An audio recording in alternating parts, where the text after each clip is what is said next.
السلام علیکم ورحمۃ اللہ وبرکاتہ۔ آج کی اس ویڈیو میں بات کریں گے ایک ایسی جنگ کے بارے میں جو سب سے پہلی جنگ تھی۔ یہ وہ جنگ تھی جس میں مسلمانوں کی تعداد بہت ہی کم تھی اور ان کے پاس جنگی ساز و سامان بھی بہت ہی کم مقدار میں موجود تھا، بلکہ نہ ہونے کے برابر تھا، اور کفار کی تعداد بہت ہی زیادہ تھی اور ان کے پاس ساز و سامان بھی کثیر مقدار میں موجود تھا۔ اس جنگ میں نبی پاک صلی اللہ تعالی علیہ وآلہ وسلم نے بھی شرکت فرمائی تھی، اس لیے اس جنگ کو غزوہ کا نام دیا جاتا ہے۔ جب مسلمان بہت ہی غمگین اور پریشانی کی عالم میں تھے تو نبی پاک صلی اللہ تعالی علیہ وآلہ وسلم نے اللہ عز و جل سے دعا فرمائی، تو اللہ عز و جل نے اپنے محبوب کی دعا کو قبول فرمایا اور آسمان سے فرشتوں کو مدد کے لیے جنگ میں اتار دیا۔ تو آئیے جانتے ہیں اس ویڈیو میں کہ فرشتوں کی تعداد کیا تھی اور مسلمانوں کو فتح کس طرح نصیب ہوئی اور یہ جنگ کس طرح لڑی گئی اور اس جنگ کا کیا نام تھا۔ گزارش ہے کہ ویڈیو کو اینڈ تک ضرور دیکھیے گا، اور اگر ویڈیو اچھی لگے تو ماشاء اللہ اور سبحان اللہ لکھنا بالکل مت بھولیے گا۔ اس جنگ کا نام جنگ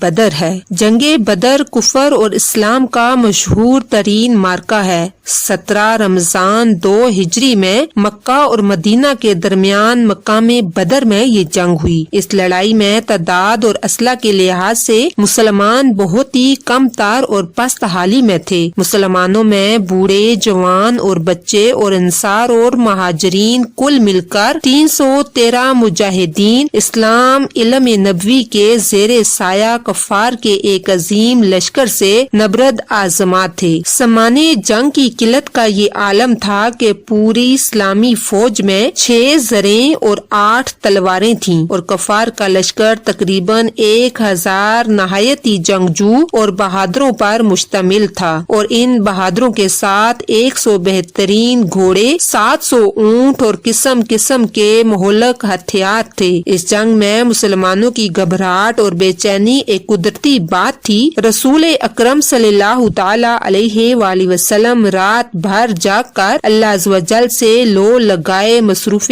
دعا تھے کہ الہی اگر یہ چند نفوس ہلاک ہو گئے تو پھر قیامت تک روئے زمین پر تیری عبادت کرنے والے نہ رہیں گے۔ دعا مانگتے ہوئے آپ کی چادر مبارک دوش انور سے زمین پر گر پڑی اور آپ پر رکت طاری ہو گئی، یہاں تک کہ آنسو جاری ہو گئے، اور حضرت ابو بکر صدیق رضی اللہ تعالی جو آپ کے یار غار تھے آپ کو اس طرح بے قرار دیکھ کر ان کے دل کا سکون و قرار جاتا رہا۔ انہوں نے چادر مبارک کو اٹھا کر آپ کے مقدس کندھے پر ڈال دیا اور آپ کا دستے مبارک تھام کر بہرائی ہوئی آواز میں بڑے ادب کے ساتھ عرض کیا کہ حضور اب بس کیجیے، اللہ عز و جل ضرور اپنا وعدہ پورا فرمائے گا۔ اپنے یار غار صدیق جانثار رضی اللہ تعالی کی گزارش مان کر آپ نے دعا ختم کر دی اور نہایت اطمینان کے ساتھ پیغمبرانہ لہجے میں یہ فرمایا کہ جس کا ذکر پارہ نمبر 25 سورۃ القمر کی آیت نمبر 45 میں اللہ عز و جل کا ارشاد ہے، سَيُهْزَمُ الْجَمْعُ وَيُوَلُّونَ الدُّبُرَ۔ ترجمہ کنز ایمان، اب بگائی جاتی ہے یہ جماعت اور پیٹیں پھیر دیں گے۔ صبح کو حضور علیہ الصلوۃ والسلام نے آیات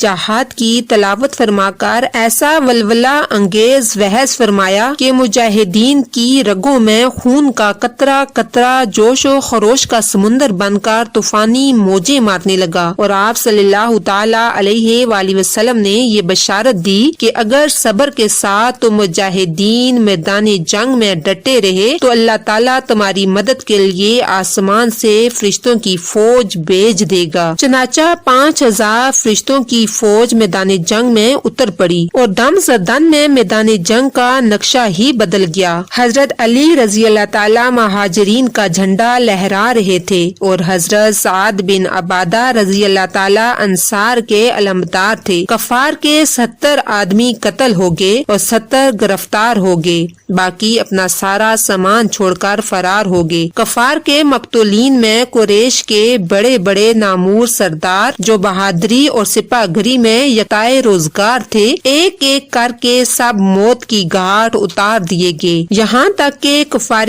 قریش کی لشکری طاقت ہی فنا ہو گئی۔ مسلمانوں میں کل 14 خوش نصیبوں کو شہادت کا شرف ملا، جن میں 6 مہاجر اور 8 انصار تھے، اور مسلمانوں کو بے شمار مال غنیمت ملا جو کفار چھوڑ کر فرار ہو گئے تھے۔ اللہ عز و جل نے جنگ بدر اور فرشتوں کی فوج کا تذکرہ قرآن مجید میں ان الفاظ کے ساتھ فرمایا، جس کا ذکر پارہ نمبر 4 سورۃ العمران آیت نمبر 123 سے 126 تک اس طرح ہے، جس کا ترجمہ کچھ یوں ہے: اور بے شک اللہ نے بدر میں تمہاری مدد کی جب تم بالکل بے سر و سامان تھے، تو اللہ سے ڈرو کہ کہیں تم شکر گزار ہو، جب اے محبوب تم مسلمانوں سے فرماتے تھے کیا تمہیں یہ کافی نہیں کہ تمہارا رب تمہاری مدد کرے 3000 فرشتے اتار کر؟ ہاں کیوں نہیں، اگر تم صبر اور تقوی کرو اور کافر اسی دم تم پر آن پڑیں تو تمہارا رب تمہاری مدد کو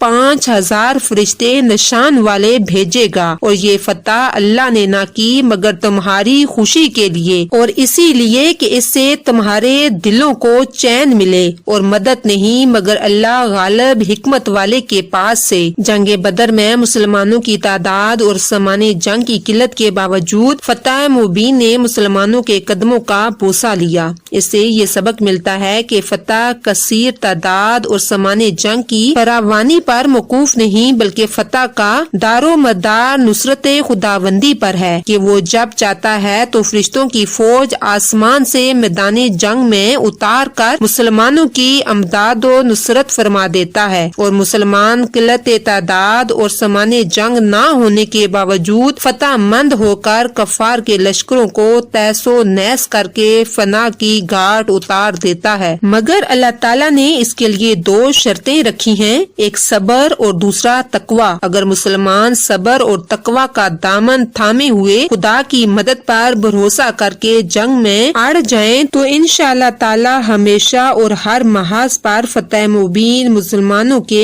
قدم چومے گی، اور کفار شکست کھا کر راہ فرار اختیار کریں گے یا مسلمانوں کی مار سے فنا ہو کر فی النار ہو جائیں گے۔ بس ضرورت ہے کہ مسلمان صبر و تقوی کے ہتھیاروں سے لیس ہو کر خدا کی مدد کا بھروسہ کر کے کفار کے حملوں کا مقابلہ کرنے کے لیے میدان جنگ میں استقامت کا پہاڑ بن کر کھڑے رہیں، اور ہرگز تعداد کی کمی اور سامان جنگ کی قلت اور کثرت کی پرواہ نہ کریں، کیونکہ فرمان خداوندی ہے وَمَن نَصْرُ إِلَّا مِنْ عِنْدِ اللَّهِ کہ مدد فرمانے والا تو بس اللہ ہی ہے۔ سچ کہا ہے کہنے والے نے، کافر ہو تو تلوار پر کرتا ہے بھروسہ، کافر ہو تو تلوار پر کرتا ہے بھروسہ، مومن ہو تو بے تیغ بھی لڑتا ہے سپاہی۔ انہی الفاظ کے ساتھ اجازت چاہتی ہوں، اور اللہ تعالیٰ سے دعا ہے کہ اللہ تعالیٰ مجھے اور آپ سب سننے والوں کو صبر اور تقوی کے دامن کو